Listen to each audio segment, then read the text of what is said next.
Thank you very much, and thank you very much for the invitation to be here, and it's been great. I was once in Hong Kong 13 years ago for 36 hours, and really, I forgot how fabulous this place is. It really is. It's very special.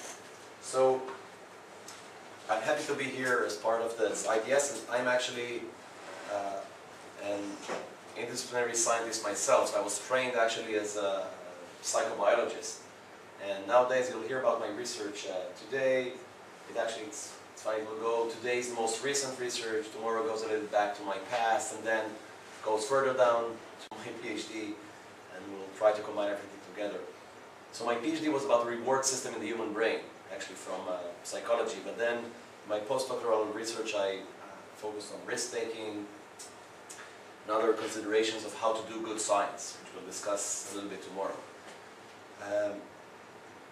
But I found myself in the Department of Neurobiology because nowadays my field of value-based decision-making in the brain, so I got also offers from a business school, for example, because I studied value-based decision-making. So our field is called sometimes neuroeconomics.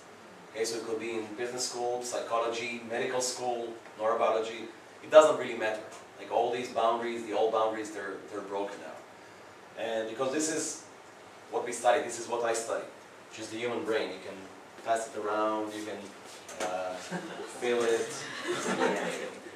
Oh, don't break it! So, sorry, I have to do it every time. It works every time. So our brain, you know, has two hemispheres. I'll touch a little bit, I'll mention the brain sometimes, but you don't have, you know, it's like all these things, all the neuroanatomy, it's just like learning geography and doing, oh, this is to the left, to the right, to the center, to the back. But this is what I study. What I try to understand is human behavior and the neural basis of human behavior. So I believe that by studying the brain, we can better understand human behavior. That's the idea, that we want to understand human behavior. And this is, of course, it's fascinating to understand how the brain works, but many times it can tell us many things about our behavior. So here, you can pass it around, don't worry, it has several pieces, it's with magnets. These models are very expensive. We buy it, there are certain German companies, but I'm sure, as I said to someone last night, it's probably made in Hong Kong or something like that. So go ahead. Sorry about that. Okay, so I will start from the end. I will start with a short experiment. If you're tired, if you get lost in the talk, so I'll start from the end.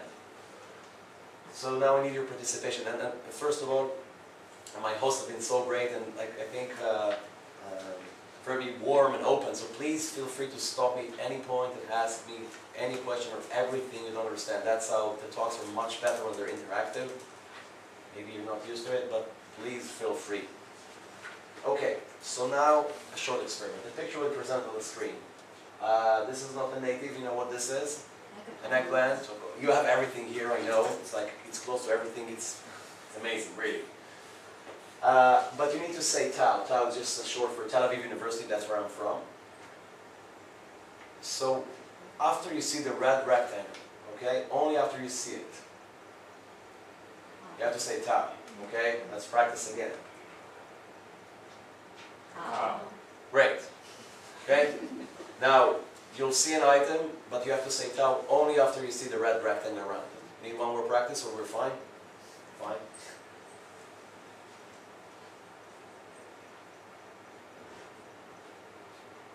Tau.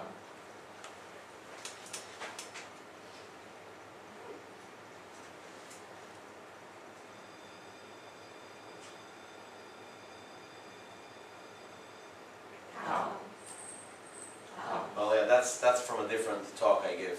That's a native tourism. But I put the fungi because I like them so much and they're native, and I try to eat as much as I can. We don't get them back in Israel. We do get the red peppers. We do get red peppers and many other vegetables.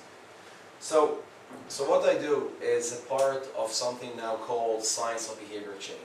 Okay, so what you just experienced, you'll see, is the paradigm for behavior change. And when we received the initial funding, I was still doing my postdoc at the US. So this is from the NIH, National Institute of Health, which is the biggest funder of research around the world.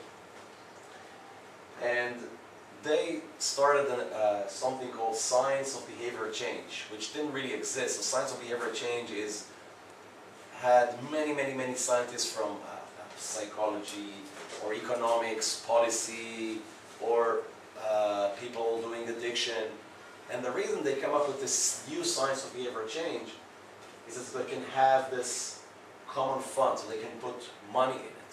Okay, you know the American saying, put your money where your mouth is?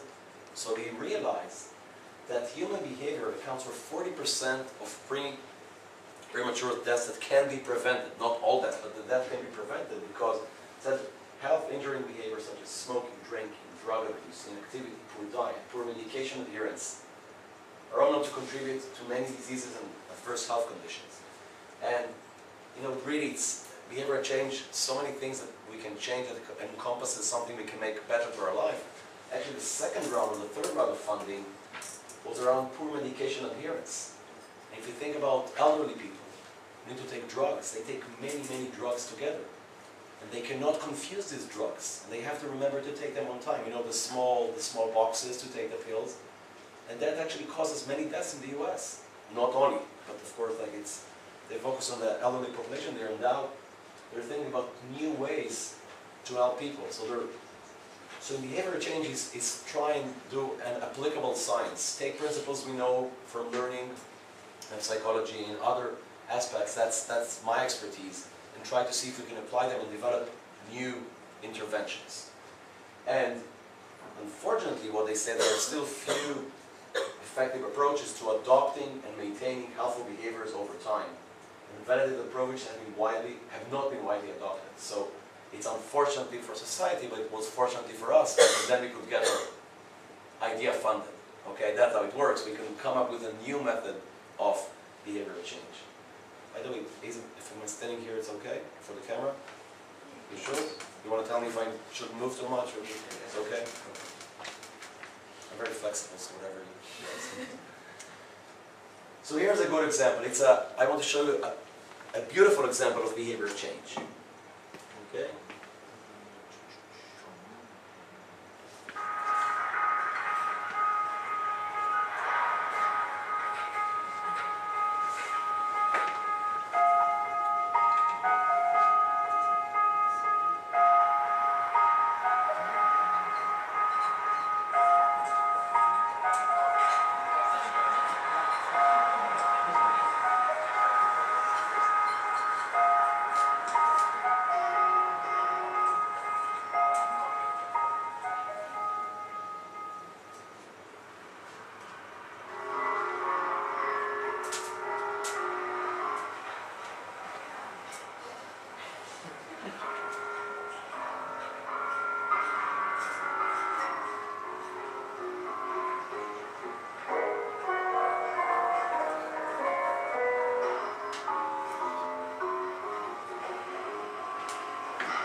Okay, so of course it had to be funded by someone with money.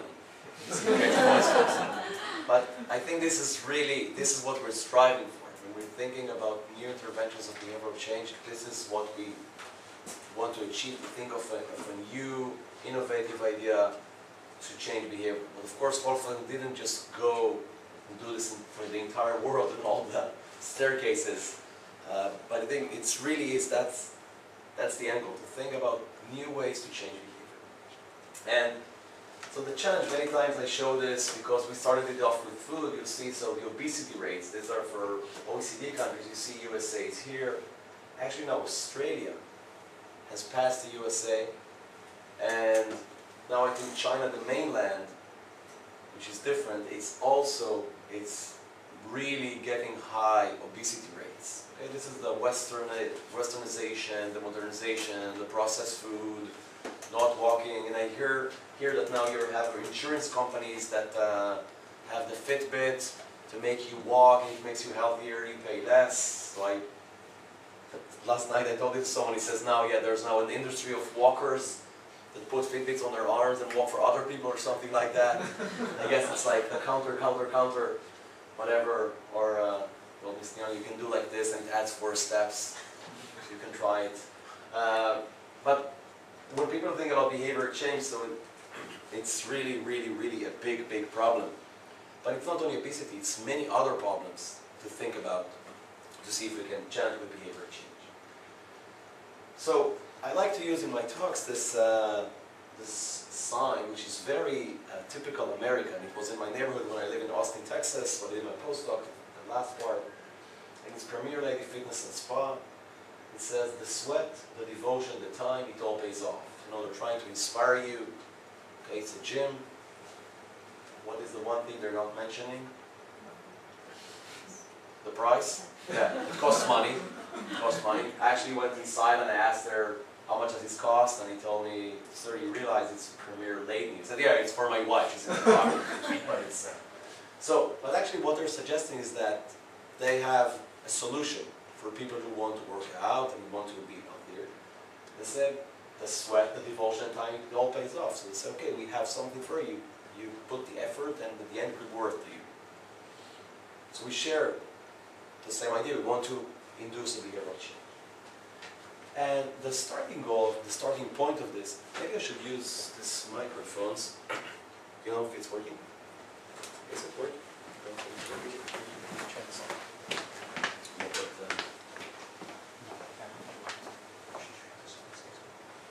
Now I can whisper. So the starting point of this will be, was that most of it is you think about any behavior you want to change, any type of behavior you want to change, usually people tell you about, for example, if it's smoking is bad for you. You should stop smoking. For eating, it would be, oh, you have to eat healthier. Eat this, don't eat that, don't eat. So all of these interventions, they focus on what you shouldn't do and how you should control your impulses.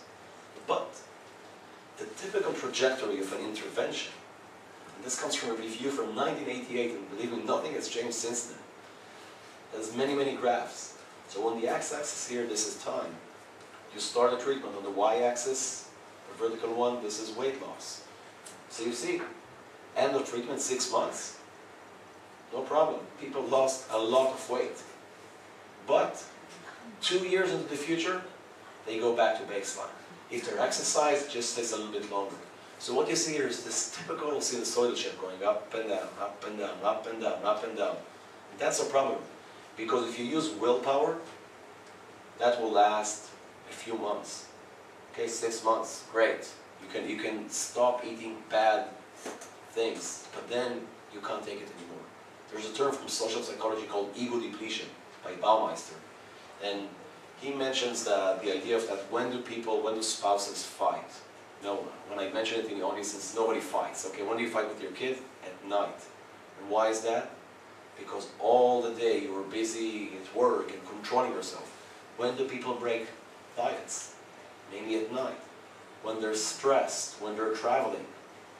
Okay, so I don't know if there's a region in the brain for that type of ego, but the idea, the concept of self-control, introduce it as a muscle that you need to train, but also it fails. It simply fails. So the idea was to try and develop a new way to change value of food items without self-control mechanisms. Okay, that was the idea, without self-control mechanisms. So what you see here, reinforced and non-reinforced. But today I'll mainly talk about the non-reinforced. I'll mention reinforced tomorrow. So we set out to develop this framework, like a testing system, with several phases. Okay, phase 1 will be the auction. I'll explain, I'll elaborate on each of the phases. Is the auction, and we ask participants to tell us how much snack food items are worth. Actually, we have nice snacks here, so we can try it here if you want. Then we have the training phase. So the training phase here that you see, this was the first experiment that we tried, was actually with reinforcement. We paid participants to change their behavior. It works, but it's not that good. And then the probe, the choice phase, when participants really choose something they will eat. And then we do the auction again. So we want to change behavior in the real world. We want to make people eat healthier fruits and vegetables. But here I'm showing you snacks. So why are we working with snacks, do you know? Why are we working with snacks and not healthy foods? Why are there snacks here and not fruits and vegetables? Because you like them, right? Exactly. People like snacks, so they like coming to the lab. So when you develop a new intervention, sure, I can talk a lot about healthy foods and apples and whatever, but at the end of the day, people come to the lab. It's really nice to have these snacks, and we can test our ideas before we think ahead. First on something that they like, and also for our purposes, they can actually price them.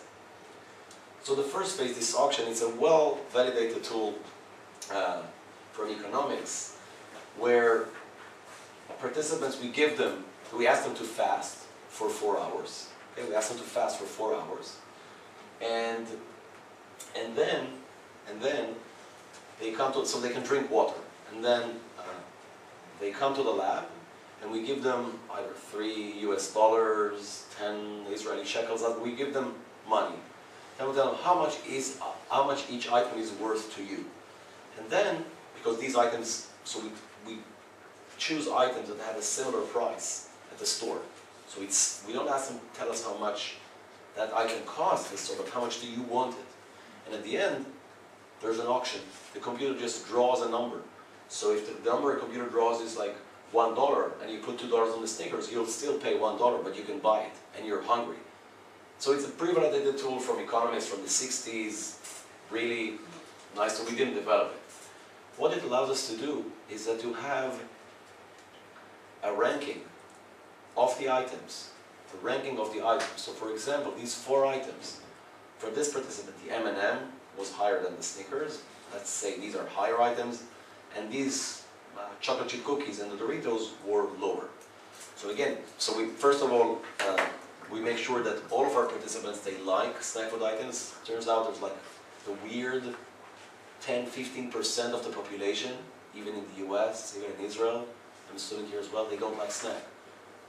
So they used to come to our experiment and say, oh, everything is worth 25 cents to me, so we made sure that there's a question before they come to the lab, to the experiment, do you like snacks? Yes, okay, now you can come and join. They participate. And then, even the people who like snacks, they don't like everything equally. So this tool allows us, again, pre-validated tool developed by economists, that allows us to have a ranking of the items, and you'll soon see why we need that. Okay, next phase, the training phase. So, when we started this, we said, can we use automatically non-external reinforced manipulation? So I'll mention a little bit tomorrow the reward system, but that's less interesting. The idea is that let's not give them reward, let's not pay them for their behavior. So we chose a two-pronged approach. The one which is the typical in psychology, that's the typical one of if you have a good choice, an apple, and a bad choice, the chips. Usually in psychology it says, oh, control your impulses, control your urges, try to decrease them, okay, to try to control impulses. So that was the first approach we took. And then the second one, so the first approach is the most typical one in psychology, okay, that's the typical one in clinical thinking, try to reduce impulsivity. The second one, which is the innovation that I'll show you today, was try to, why think negative? Let's try and enhance a new response. Okay, so this, I'm not going to show you any apples today in the tasks, but this is just a demonstration of the idea that instead of trying to decrease a bad behavior, you can try and enhance and inhibit, instead of inhibit a bad response, try to enhance a good response. Okay? So how did this work? So, you know the stop signal task. So the stop signal task is it's a classic task in psychology where people come to the lab and you put them in front of the screen and you tell them you'll see arrows pointing either to the right or to the left. And your task is to press the button, the corresponding button on the keyboard as fast as you can. If the arrow is pointing to the right, press the right as fast as you can. If it's left, press the left as fast as you can. That's it. Unless there's a beep or a stop signal, either on the screen or a tone, then you need to inhibit your response. Then you shouldn't press the button. Okay, that's a stop signal task. So the first step, also because Professor Podrak, which I worked with, he had experience with that task, we tried to adapt that task to change behavior. How did we do that? If you see an item, your default response is to press one button as fast as you can. Unless you hear a beep. If there's a delay, okay, so the item is presented, and we change the delay to make sure participants fail at a certain ratio. Okay, that's the idea. The Gordon Logan, he's the one who developed this task. Where he says in the brain there's a horse race model. Horse race, oh, lots of Hong Kong relevant. I'm thinking of going tonight to the races. Never been. I didn't know it's a big thing. So the horse race model says, when you press the button, there's a process of going starting. And then depending on when the stop signal comes. So if it's early enough, your brain can stop, and then the stopping wins over the going. But if it's too late, that's it. It's gone. The go movement will happen anyway. And then participants fail and they can't stop. So we can change it to make it difficult. They see another item, it's a go item, another item, a go item. Oh, and we consistently associated some of the items, you see here, the M&M, with the stop signal. Okay, we consistently associated some of the items with the stop signal. Now, unbeknownst to participants, we chose items with the same initial preference, like the Snickers and the M&Ms, but associated only one of them with the stop signal. And why did we do that? So far they only see individual items on the screen.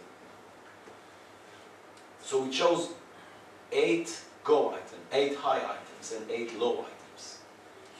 And out of these 8 items, 4 were go, and 4 were no-go, separately for the high and separately for the low. And we did that because on average, if the manipulation did not work, participants should prefer, similarly, the high go and the high no-go, or similarly, the low go or the low no-go. Okay, so we chose 8 items. So these are the items. We have 60 snack food items. I just showed you an example with 4 items. We have 60 snack food items. And 25% of them are associated with this stop signal. Okay, so these are the bids from the top to the bottom, $3 to, let's say, 10 cents. So we chose 8 high and 8 low. And why did we do this separation to high and low? To test if there's a differential effect between high and between low. And now we get to this actual choice phase. And here, they know that they'll actually get one of their choices. Tell them, we will honor one of your choices for real. So they have the Snickers and the M&Ms. They both have the same initial preference.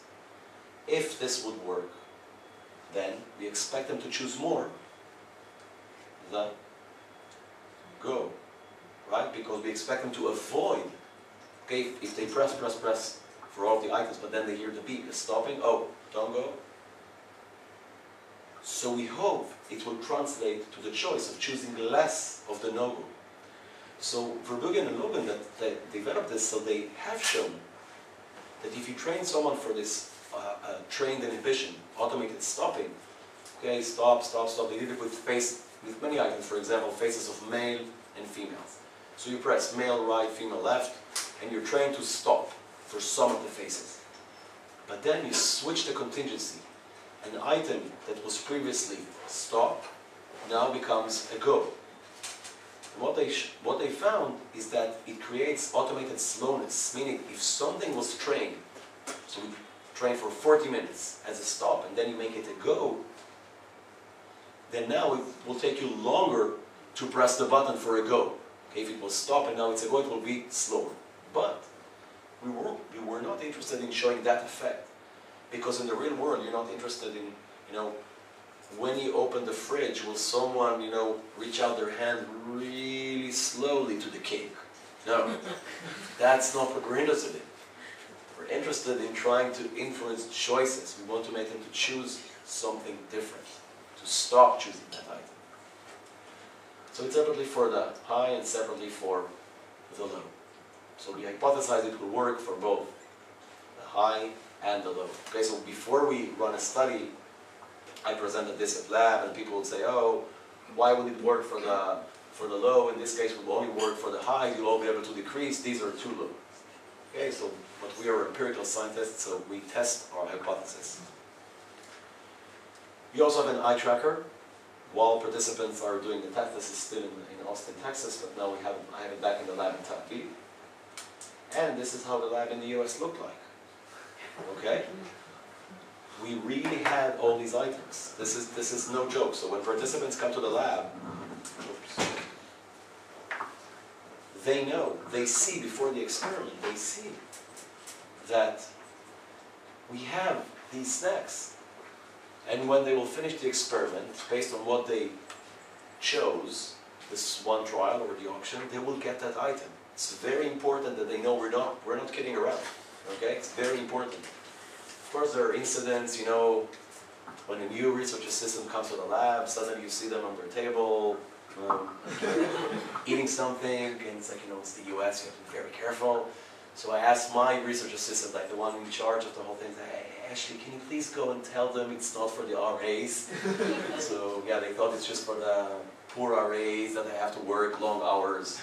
So no, it was for the participants. We had some interesting disappearances of some weird items, but we went along, it was fine.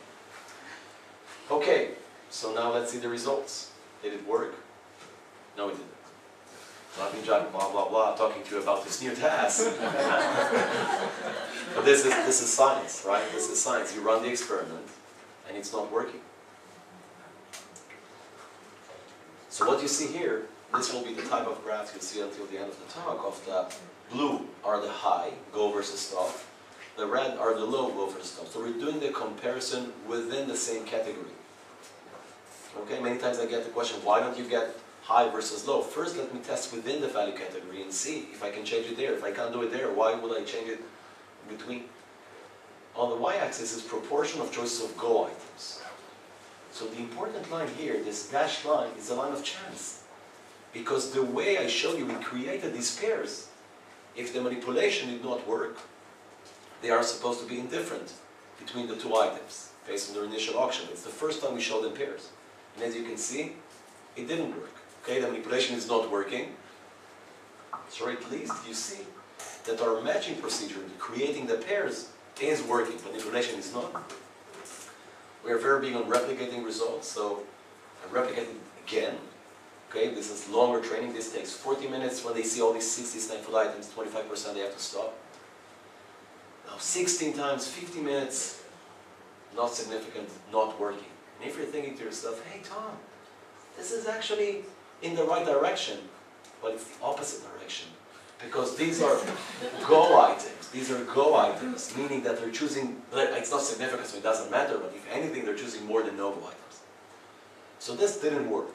You'll see in the end, I'll touch on it. So there are a few groups that it did work for them, something similar. It's unclear. It's unclear, but there's a paper by Masip that showed actually that for items you like, try to avoid them. It simply doesn't work. Simply doesn't work. So this didn't work, but don't worry, I'm here, so something, I got lab, so something obviously did work. So now, let's think about the other one. The two-pronged approach now, the enhancement of the new responses. Okay, enhancement of the new responses. So instead of focusing on reducing the bad, enhancing the good. And the idea here comes, here, probably this is relevant to attention, so that it's been shown, I think the first one was in 2003, Professor Shinshi Mojo from Caltech. He showed that you're more attracted to something you like. So there's a link between attention and gaze. So something you like attracts more attention. More you work from Steve Yanda's group, Anderson. And also recently, Ian Krivich, he showed, now at Ohio State University, so he showed like something that many times people say a DAW phenomenon, that you tend to choose an item that you look more at. So like if you're in the supermarket and you look between items, then you look more at something and then you tend to choose it. But in a very nice series of papers, he showed a computational model underlying this choice with diffusion drift modeling and computational modeling showing how this is actually probably happening in a brain. And it's from the work, from a few people from Caltech, also from the group, Ian worked with Antonio Rangel. They showed that really when you manipulate attention, you tend to choose it more. So we said, okay, can we now see a similar effect with enhancing choices? Okay? Any questions up until this point? Are you sure? Really no questions? Okay. So now we're going back to something you already know. And why do you know this?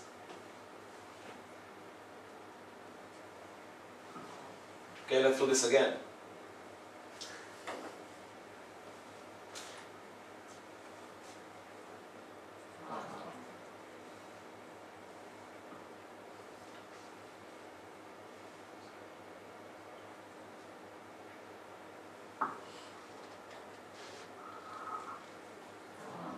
Actually, what is the name of that fungi? Do you know? It's not a local one. Google said mushrooms Hong Kong. That's how I found all this. Wait, these are not local? This local. Not sure then. No, they're not. Oh. I almost said well, this is exactly the task. It's exactly the task beside the fact that we ask them to press a button. That's it. Now, it's the opposite of the other task. They see an item. Now the baseline response is don't do anything. Just sit there, the image is presented for 1 second, don't do anything. Unless you hear a beep. Now we tell them, we don't ask them to say tau or whatever, they need to press a button. So they see the image on the screen for 1 second. And the sound is heard 750 milliseconds into the trial. So they only have a little time at the end. They have to be very vigilant. Okay, they have to be very vigilant to hear the beep and press the button before the image disappears on the screen. Now, we make it harder and harder, so they'll have only 75% success, but actually at the end, they have 100 milliseconds. And if they learn to prepare for that item, they can press it on time. But if not, they can never press it on time because 100 milliseconds are not enough. But still, they press every time because they can press it. And there's no feedback here. So in the automated inhibition, if you were supposed to stop, but you pressed, you know you failed. But here in this case, you just press and it's your inner clock if you did it on time or not. So again, no go, and now a go. So again, consistently associate some of the items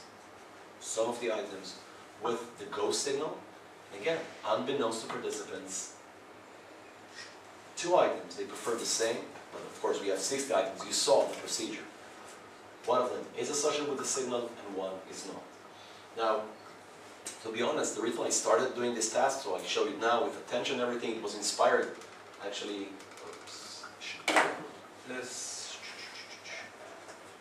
think it's important for students to hear that, is this here. So Limmental is work coming from Jeff Boynton's group over in University of Washington in Seattle.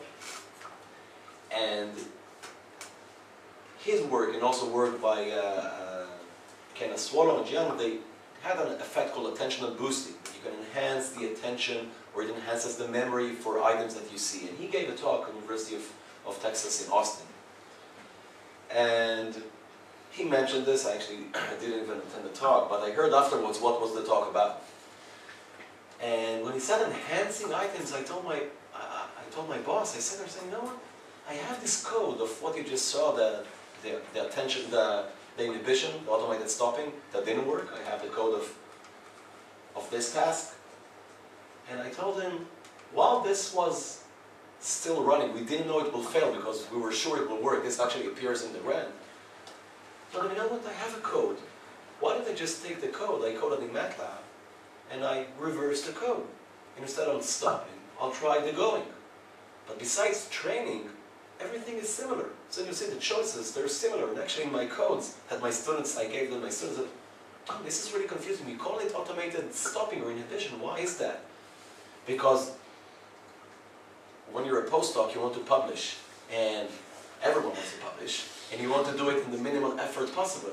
So I just said, I have a code. I was totally wrong because it took me a lot of time to code the flip side of the code. But this was the inspiration. I had the code for this. I still didn't know it wasn't working, the replication afterwards. But I said, I'll just flip the code. Okay, so the idea is to take the code. That's, you know, this is how I guess like science works. And I said, oh, nobody has done it before, so let me try and do that. Okay, so it's the same code, but it's flipped. Okay, instead of stopping, now it's going, and it's not originally in the stop signal. It's 250 milliseconds. Now it's 750. Okay, this is how the task looks like on the computer. This is already in Israel in my lab.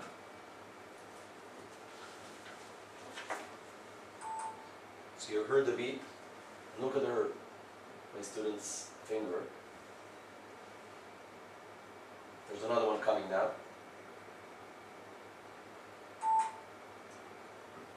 That's it. They sit in front of a computer for 40 minutes. We have an eye tracker to make sure they're looking at the screen. You have to, right? Because with this beep, they can just close their eyes. Actually, it started after we started scanning people in the scanner. So we have in the scanner, they're lying and they have an eye tracker. So I just said like, well, I'll just, you know, make it run. Why not? And suddenly I see people falling asleep inside the class. So the scanner is like, okay, we should start opening it in all of our experiments. We don't do it in all of them, but we know that they're looking. Okay, their participants are actually, human participants are actually really nice. Turns out. Okay, turns out they're terrible, of course. You all know it if you run experiments, because they don't show up on time, they do crazy things, but they really want to help because they're sitting here for 40 minutes. Okay? And they're doing this task, although it has no contingency for them, because it's unrelated to them getting the food or not. In this case, all we ask them to do very nicely, when you see the item, you hear the beep, press the button as fast as you can. That's it. Right? They don't get the food based on their performance in the task. Nothing. We even had a bonus at some point. We don't even have the bonus. They're just doing it because, I mean, they're getting money for their participation. They're getting, what did they say? 80 Hong Kong dollars for an hour. Okay, we're very generous. It's I don't do I think it's too generous, but that's the rate. That's what the IRB approves. Right? We said 1 shekel is 2 Hong Kong dollars, right? So it's 80 Hong Kong dollars per hour. But they would get the money regardless if they do it or not, because they're volunteers. But still, they do it. It's every time when we open the tracker, I say, "Oh my God, we'll see participants are not looking." But no, they are looking. Okay, so this is the task. This is already the lab in Israel. Okay, so it's people tell me when I show both cabinets that the U.S. one is still more impressive. I said, well, we had more money. No, but I think it's. Unfortunately, in Israel, I have to say we had to lock this. It's so uncommon. It's so uncommon to have a snack cabinet in your lab, especially in the Department of Neurobiology, but even in psychology. So it attracted the attention of too many people apparently, and we had mysterious disappearances. So I thought about either like putting a camera or we just have a key inside. I'm ashamed because I believe in the honor system. It's like, come on. So we have snacks in the lab. Really, they see it when they enter the lab. Believe me, they see it. They see it. And the choice phase, I told you I was just a lazy postdoc. Just a lazy postdoc. I said, I can use the same code. It's exactly the same code. It really is exactly the same code. Same matching of pairs. But now the hypothesis is the opposite. That pressing the button now will make you choose more of the go item. Go versus go, separately for the high and separately for the low. So when we presented this in lab, I presented this to get criticism. People said, oh, it will never work for the high because they like them so much. It will work for the low, it will increase them. What do you think? Will it work? For the high or for the low?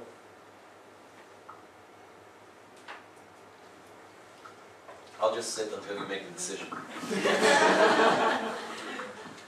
Well, what do you say? Low, high, or low? Who's for low?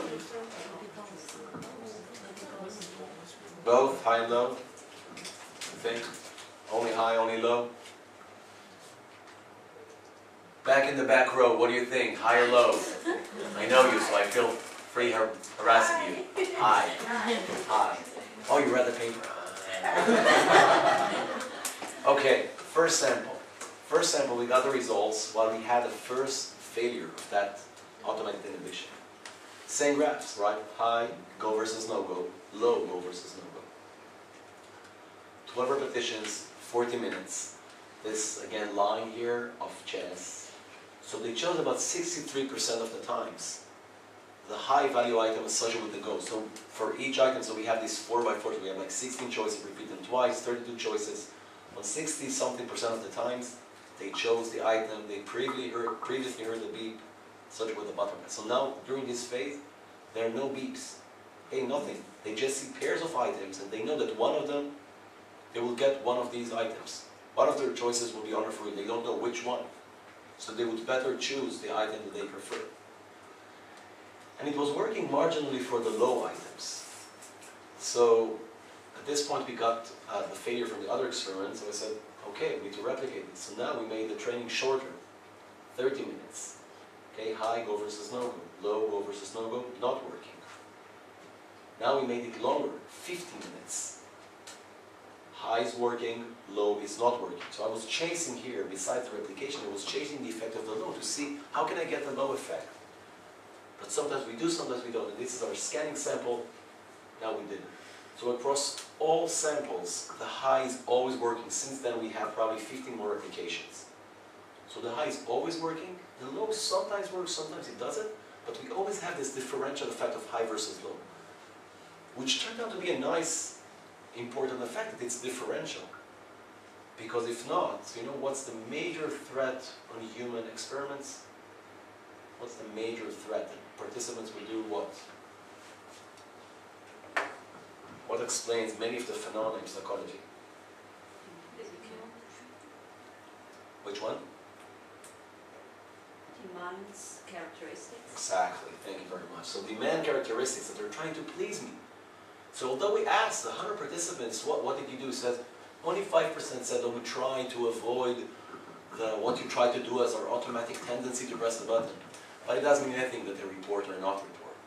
But so, you know, they might be just trying to please us. But the fact that we cut this differential effect turned out to be very important, because the first time when it was very disappointing, because if anything in the real world, I want to enhance choices of less valued items. I want to enhance that, to make them choose them more. But it's very important scientifically when you establish a new task to see, okay, there's differential effects, so there's no such thing as differential demand characteristic. I mean, you can always say that. So they're not just doing something just to make me happy, as the experimenter or anyone. Okay? This is so this is a slightly different graph. So this is, we tracked their eyes during during the choices. Okay, so this is where their eyes were looking during the trial, looking, and then they made the choice. So, you know, typical trial. But what's important here, this is a slightly different graph. So focus on the right side. So the y-axis is proportion of the gaze on the item. The right side is when the item was not chosen. So even when they didn't choose the go item, they looked at it more compared to when they didn't choose the no-go item. We replicate in this graph, if you're worried, the general phenomena that you choose what you looked more at. That's true. That's not interesting. That's not the finding. But the interesting part is that it attracts their attention. So even though we did not manipulate directly attentional mechanism by making them look more at it, and since we have an eye tracker during training, we know that they look the same on the items of the go and the no-go. And even if we have an experiment that they look differently, we check the regression of that versus the choice, and it doesn't explain the choices. So just looking at the items doesn't explain it. But during the choice, they're attracted to it. And it's another indication of the value change of these items. Okay. So going back to Premier League. So Austin, Texas, it's a great place. It's seasonal. I guess more seasonal than here, right? Because you're next to the ocean, and it gets very hot in the summer. So it gets like, I mean, the winter it gets like to 1 degree Celsius. No snow, maybe like just ice. But there's beautiful spring, and there's the fall. It's a very hot summer. So it gets actually 900 millimeters of rain, though it's in Texas. Gets a lot of rain, gets a lot of torrential rainstorms. You know, like you get like 150 millimeters within like 4 hours. It's quite amazing. Do you get this here as well? I guess this is like Tel Aviv. I think very. How many millimeters of rain do you get a year? Do you know? Come on. You're all born and raised in Hong Kong. We get around 500, 600, something. I think it's similar climate here. That's what I would guess. But in Texas, the summer is so hot. It's 40 degrees. It's a very, very sporty city. So although in the U.S. there's a lot of obesity, but that's outside. Like Austin is surrounded by Texas. It's the capital. Lance Armstrong, the cyclist, is from Austin. People run in it, but in the summer it's really, really, really, really hard. Because 40 degrees and more than that, that's really hard. So people stop working out. But then I drive, this is next to my supermarket, and I see this is in September. You know, temperatures slightly are cooling down. And you see this very romantic sign. With the changing season is a chance to start again. I'm thinking, wait. First of all, there's good air conditioning inside the gym, believe me, okay? There's no summer inside the gym. But what do you mean start again? You promised me the sweat, the time, the devotion, it all pays off. So what they're talking about is exactly this. And you know, gyms, behavioral economists, they love to study gym memberships. Because you would get a huge discount for signing 3 years. Because of course you will go to the gym for 3 years. And some nice gyms, then after the first month, they will send you a reminder. You know, you come in the beginning, you come again 3 times a week, 2 times a week, once a week, 0, 0, 0. Once a week they send you an email, a reminder. That's really the behavioral economists, they study gym memberships because people really pay a lot of money to reduce the price because they feel that they pay money, or they've committed to changing their lifestyle. Okay? Just like with the Fitbits here, right? You still do the lifestyle commitment. And it's good. They committed, they signed a gym membership, but signing a gym membership doesn't mean that you will go to the gym. And this is why they're talking about starting again. The baseline again, you know, this is really typical. It's so typical also in smoking cessation, addiction. It's really, really, really, really tough. So our grant was about behavioral change and maintenance, right? The problem is maintaining behavior. It's not just changing it immediately after the training session. So although this was not planned, I said, let's bring the boys back home. Let's call them back. We called them back after 2 months on average, because it wasn't planned. There was a range. This was like post hoc. We asked them to fast again for 4 hours, just drink water. They come to the lab, okay? They come to the lab. And all they do is the choice phase again, the probe phase. Just choose whatever you like. And we still see the effect 2 months into the future. So we replicated this after 1 week. It's always there. After 1 month in other sample, it's always there. You'll soon see in other sample, it's there. So the effect is strong. This choice effect is strong, and it's 2 months in the future. We didn't believe it would work. Now what about the brain? Okay, so this was a lot of behavior. The question, what is the underlying process in the brain? That's the question. So in the first study that we published, what we found is we take the number of choices here during the choice and probe phase, how many times each item was chosen. And what we see is that we get this area. Where's the brain?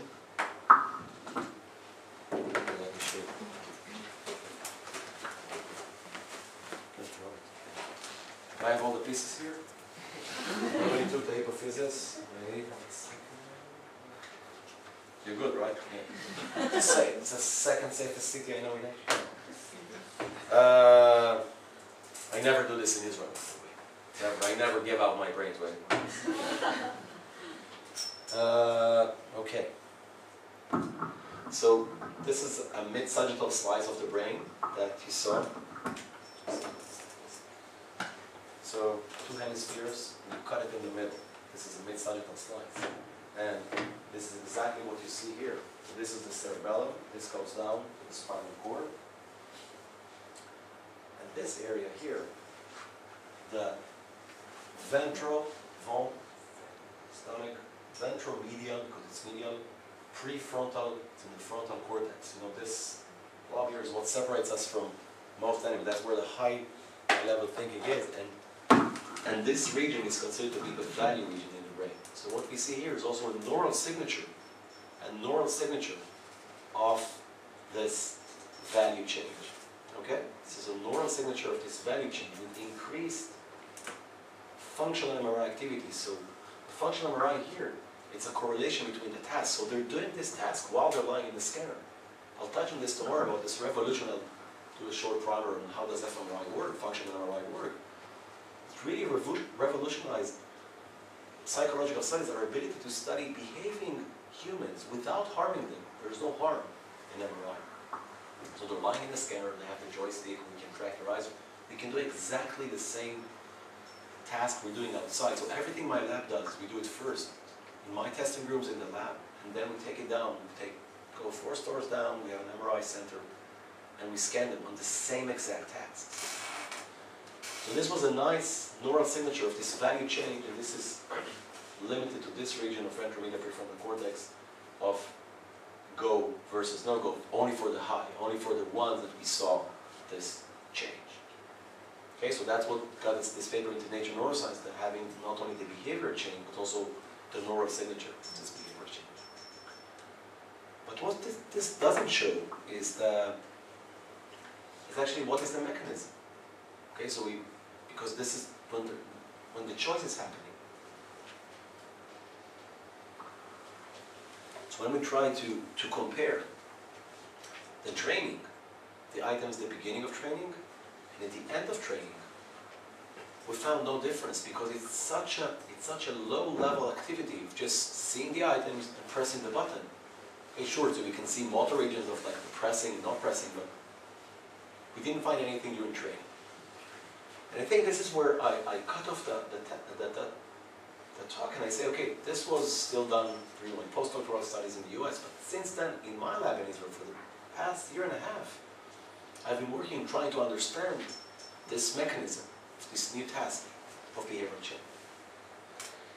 And, I think one more thing is that we replicated this as well. This is from Akram Bakur. He was a graduate student, PhD student back then in the team, which I also helped mentor. Now he's a postdoc at Columbia University in New York.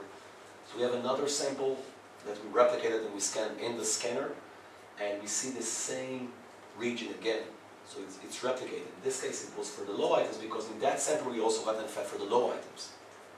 Okay, so the brain has to mimic the behavior. That's the idea, is that we can see the neural basis. The behavior has to have a neural basis. That's what drives that's what drives everything.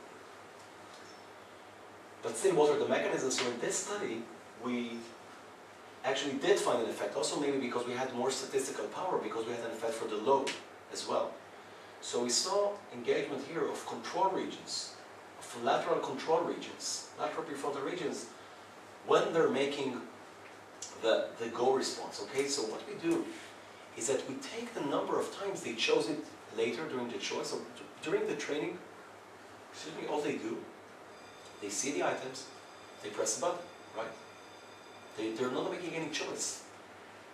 Okay, you know, the people who hung out with me in the past few days, I'm a decision-making scientist. I don't like making decisions, especially not when it comes to food. Why not enjoy everything? Here, it's a simple task. So although I'm working with humans, I'm not trying to tap a high-level mechanism. I'm trying to look at the low-level mechanism. Right? I don't tell them think about healthy, think about good, but no. Here, press a button. There's no decision. The decision, the goal-directed decision, is done at a later stage, the stage of the choice. So we take that number of choices from that phase, and we try to see if it actually modulates the brain when they were making the button press, if something there is, and that's what we find. That actually control regions are active, even though there's no control in this activity. So this is now under review. It's suggesting of the control mechanism that there are these high-level lateral prefrontal regions. They're here. Okay, this is also the language area, Broca's area, and here the DLPFCs. These are very important regions, okay, for this high-level decision-making, or one would say cognitive control. So furthermore, we also try to do a classification study. What is this? So this is the more than new, not already maybe new, but an interesting type of study. So it's an MVPA, multivoxel pattern analysis study. So what we do here is that we have a new task at the beginning, a localizer task. We show them the items, and now we scan that auction part, remember? So we now ask them to do 3 different things. First, we tell them, how much do you like this item? So this is liking, this is the valuation mechanism. Or we ask them, how much you like to eat this? Perceptual is, how many items do you see outside the packaging? 1 or several. So this is a perceptual, lower level processing of the items. And memory, when did you last see this item at the store? So this is a very simple task in order to train an algorithm, a computerized algorithm, to see if it can differentiate between these 3 tasks. This is still not key approach, there's no training here. So this is called a localizer task, try to see, and indeed, we can, we can train a classifier, a computer, to differentiate between these 3 types of decisions: value, perception, and memory. And then, after we train the computer to do this, we apply this now on the training task to see what of these mechanisms, hey, what is driving the behavior change in the task. Okay, so these are the results of the value classifier. So you see again this ventromedial prefrontal cortex. So we can identify value regions, no problem, during the localizer task. But the question is now, what will happen during the actual training task with the beeps and the button presses? Here there are no beeps or button presses. And actually the finding is that we couldn't find almost any evidence. Because now we take, so the localizer task is one task, but when we apply to the regular task, you see here, actually the valuation, there's no difference between go and no-go. The red is go, is no-go, the green is go. So there's a bump here in the middle of the task, but who knows what that means, right? That's not interesting. Memory, because we remember it 2 months into the future. So there has to be memory involved here. There's no other option. But still, nothing. If anything, there is the perceptual classifier, but it's still marginal at the end, suggesting that this might be tapping into a low-level mechanism, maybe. But also what it showed that what they were doing during the localizer task and what they're doing in the actual task is not the same thing. So it many times happens that the localizer task simply did not tap into the same processes here. There's no other solution. So it's a limit of that. So we need to devise a better task if it's possible. So this might be a hint of the mechanism, low-level mechanism, but it's a hint. Basically, we report this as a relatively failed approach. Try and use this classifier to find. Not everything, I show you in this task, not everything works. It's important to know that in research, in science, not everything works, definitely. And tomorrow you'll hear that the danger when we try to make, that we think that things are working, but they're not. So we can influence choice without reinforcement or changing the decision problem. The Q approach worked, but Q avoidance didn't. And it might be more enhanced and it might be more effective to enhance than to reduce. And this is interesting UTRPC paper. Other work coming, this is from Alan Aaron's group, Jan Vessel, now at Iowa, JPG, showing that they took fractals and they managed to reduce them, but I know others have tried to replicate, it's not working. And Harm Veiling, Netherlands, he's a colleague, so it did work for them, but it's a different task. So maybe it's in the details themselves.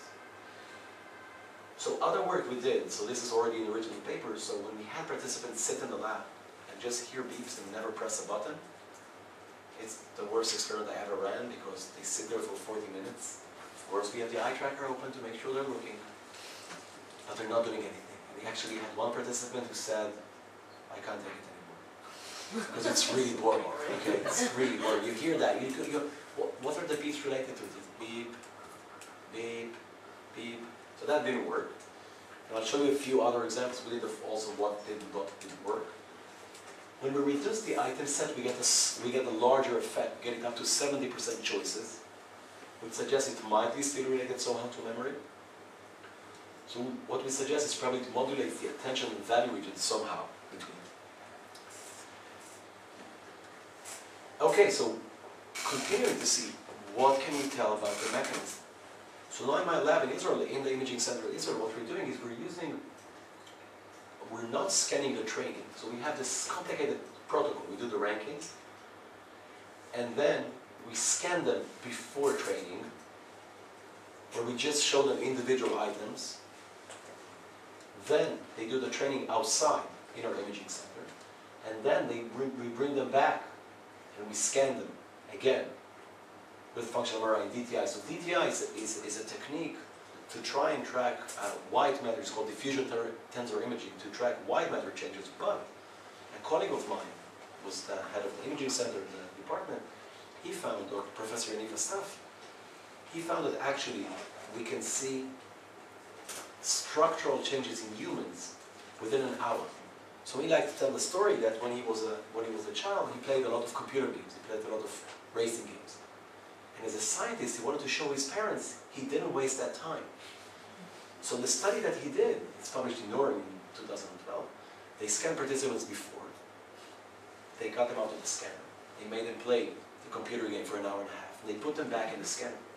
And they found that actually an area in the hippocampus, which is a subcortical area, it's the area somewhere around here, it's in charge of navigation. They showed plasticity in that region. So we're trying to see the same thing. Can we scan participants before and after and see plasticity? This is my student, my PhD student brought them. And what we find, so this is with functional MRI. So this is a region of the striatum, which is actually linked to habits. So although we do not have any reinforcement, striatum inverted by dopamine, relevant to rewards, although there are no, I'll also talk about that tomorrow, though here in this task there are no reinforcements, there's a change here, before and after the task. This is when we show individual images, not during training, we see how the response changed relative to their subsequent choices.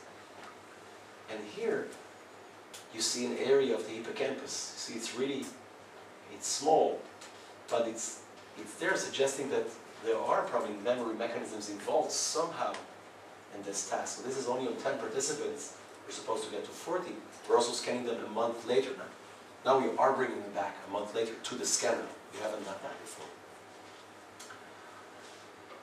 Well, so if you're worried about the high versus low working, so actually when we only chose items below the median, so now the high are in places 38 and 45, so they're still below the average and the median, but it's still working. So it's possible that there's something in the choice set that makes participants choose the higher versus the lower. Possible. What else? So what happens if now we have the cue immediately appear with the item? So previously, the cue appeared late, right? We had the item appear and then late in the trial after 800 milliseconds. What happens if we give them a full second to respond? What do you think? Will it work or not? It didn't. It didn't. Meaning that they have to be, there's some sort of heightened attention or vigilance, but I can't really put my finger on what it means. But it didn't work. Now in this task, what's nice about this is that it works every time with the regular design. So then when something doesn't work, it simply doesn't work. Okay, now we tried also pressing. So this is a different task because in the rat literature, there's a theory that says that it's by Guthrie that when a rat presses a lever, just pressing the lever makes the rat like that lever. So to address that criticism, this is also under review right now. We changed the task. Now we had a block of all the items they need to press for, and we tell them, please press for every item. It's a totally different task. No beeps. Or just view the items. Please just view the items. And here we have many, many exclusions for the participants because they simply weren't looking. Because it's really boring task. But we had to do this control. We had to do this control. And this worker didn't. So just pressing the button in a block. So there was no surprise, no beep, no anything. Okay, so this didn't work. Because it's really, psychologically, it's a very different task. But it's just showing there's no other way to induce just pressing. So it's not just the pressing of the button. The last cool study was to see, is this a motor habit? Is this just pressing the button makes you really, really like, really just like because your fingers. So first of all, what we did, we made sure, because when the choices, they're doing it with two buttons, but the pressing is only with one, so we made sure the effect is not related to this finger. Okay? So it was important, because who knows, maybe it's a motor circuit. But then we did this cool study, where we did the regular training with the beep, the button press, but now the choices were made with the eyes. So instead of looking, okay, and the eye tracker recording the eye movements, now the eye movements really drove the experiment. Okay, so now we have participants now look at the item that you want, and that will be your choice. Okay? And okay, so we're not just recording, this is what's driving the choice. So cue approach with the button, that's a regular training. Okay? But now choices are with the eyes. And the reason we did this, because these are two separate motor systems. They don't converge, they converge only higher in the brain. So the eyes and the hand, these are two different motor systems. So if it's a motor habit of the finger, then choosing with the eyes should not work. So did it work or didn't? It did. It did, again, also higher for the high, less for the low, suggesting that it's not a simple motor habit. It got into a different, although it's a very low level perceptual training, it got somewhere higher in your brain, which is driving this effect. So the question, of course, is, can you really do this whole thing with an apple? So honestly, I think that when someone is tired, okay, now at the end of this talk, you're tired, this was a long talk, oh, you'll just go and grab a snack. Okay, if an apple was there, or carrots, you'll just go for the M&Ms, come on. So I think when people are, or if I'm traveling, you know, it's really hard to change those choices, because that's what we saw with the willpower. It will only last you, sure, I'll avoid, you know, I'll avoid dessert once, I'll avoid dim sum, okay, dim sum, I can't eat all the morning, I can, but that's what I'm doing, right? Because I'm traveling back. That's what you say, oh, I'll be back. In Israel, we don't have such good dim sum, right? That's what I should eat all the time. So it's really hard in the decision itself. But what I do believe, that if we take this task and we think about, and actually I have a programmer right now in my lab who's trying to gamify, making an exciting game, you know, like Fruit Ninja. So if you can have like different like items, like, and then if you slice them or something, it makes you like them more. If you tap on it or something, you like it more. Maybe there is a way. Maybe, I don't know, that it will make you so you'll have it the fruits that you like or the vegetable that you like. And then you like them more. And what I do believe is that if you consume enough apples during the day, when you'll get to the cafeteria and you'll see the brownie, you'll just be too full to eat the brownie. You'll be, satiated from healthy things. And in that I totally believe. Right? Because it's like behavior replacement. So really eat ad libitum as many as you want.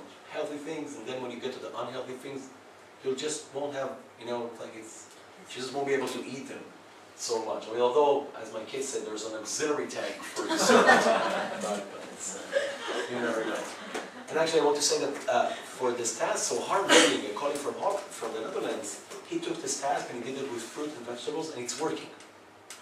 Still, in the lab setting, when he showed them only fruits and only vegetables, they are preferring more the fruits and the vegetables. Okay? So it's possible to do it with fruits and vegetables, at least in the lab for now. But last, I want to talk about other domains. So this task developed it with snack food items because it was fun and nice, and I went to get a talk at a nutritional decision or science conference.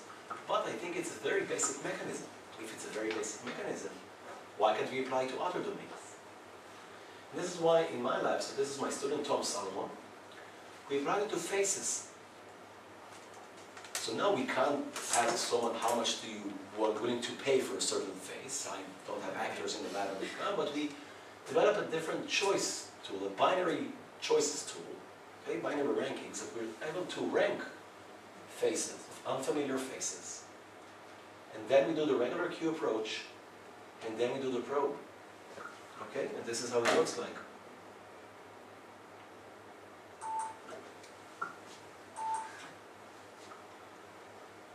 Okay, these are unfamiliar faces. These are Harvard undergrads from 1994. This is probably they're my age. This is how I look like. They didn't go to Harvard. This is how I looked like in the 90s.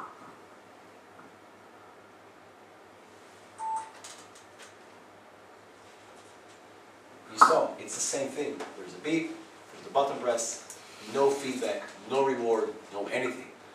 And then there's a choice phase, which in this case is equivalent to the ranking phase. Okay, they're just making choices. And we'd ask them, which face do you prefer more? So I don't really care what's the rule for face preference, if it's trustworthiness or not. I don't care, because as long as they have the same mechanism that they did use for ranking, okay, that's what's important here. And this is working as well. So we can change preferences for unfamiliar faces. And this is the first sample. And for faces, it's working both for high and for low. Okay? First sample, second sample, you see we decreased the sample size, we got a stronger effect, 70%. We bring them back after a month, and the effect is still there. So faces actually are much more important than snacks. Much more important than snacks. And as you know, in our brain, we don't have a snack region. Okay? Well, there's what's called a value region. There's no snack region. But for faces, there's a network of regions that are in charge of encoding faces. Even monkeys have them somehow, but in humans they're very developed. Because faces are such, or maybe one of the most important stimulus in our world. Type of stimuli in the world. I can recognize you, I know if you'll come tomorrow or not, I can recognize you already. And also, the reason why we chose faces in this case, because they might be very important for depression. So depressed patients, they like to listen to sad music. It's much easier for them to rate the emotion if it's sad. If it's neutral or happy, they have a hard time. It takes them longer than healthy participants. So maybe with this we can take this tool. Maybe now we'll make them prefer happy faces over neutral faces. And maybe it will move to their mood. So it's a new field called attentional-based modification. So people are doing it with the .pro task for anxiety, trying to lower anxiety. And also it has been done with depression to enhance your attention, to look at the face, and then change your mood. So maybe with this, doesn't mean that the preferences will translate into moods. Okay, so I have preliminary data showing that across a tendency for depression among students, it works the same if you're high on that or low. And now we'll start the pilot with a colleague in the School of Psychological Sciences to see on students with tendency for depression, to see if it's working or not. But definitely the preferences, I believe, will change for faces. And now for faces, I said, why not fractals? Why not just arbitrary stimuli you have never seen in this world? This suggests how basic I believe this mechanism is. The same thing, rank the fractals, train, probe, and it's working. Also, here we had a differential effect. Here now low is stronger. This follow-up is 115 days into the future. This is almost 4 months into the future. They still have a preference for these fractals that we trained on them. Also, what we're doing right now, these are two students. This is Rani, this is Oni. Rani is doing, he's doing a visual cue. To be able to avoid the whole eye tracking in locations where we don't have it. Now there's a visual symbol in the center of the picture. And here we had a within experiment. This is the B, and this is the visual. So it worked not as strong, but we have another sample just came out, just finished, that the visual cue by itself is still working. Compared to the auditory one, it's not working as well. Probably it's the multisensory idea. What Ronnie did is he tried a bop, an aversive tone. There's a beep, there's a bam. It's really annoying. Not aversive, it's annoying. Within the same sample, it wasn't effective, but now she's again running it as a between participant sample. This is the collaboration with the Hebrew University. She's not my student. This is Tony. She's a student at the Hebrew University with IAPS images. It's working with positive emotional IAPS images. It's working with them. Both for high and low, we have a replication, and it's not working for the negative IAPS. And now we're replicating to see if it will not work for the negative IAPS. So also emotional pictures, the positive is working, but not for the negative. Maybe suggesting that it can only enhance things that you're neutral about. That's it. 88 minutes. 88 minutes. Right? 9:50, exactly 58. So I want to thank really all the people that worked before in Austin and my lab at Tel Aviv. Really, like, this is how our shopping cart looks. I have like pictures of kids looking at us. It's really weird. Like two grown-ups going with such a cart. But it's really fun. It's really fun. And that's it. Thank you very much.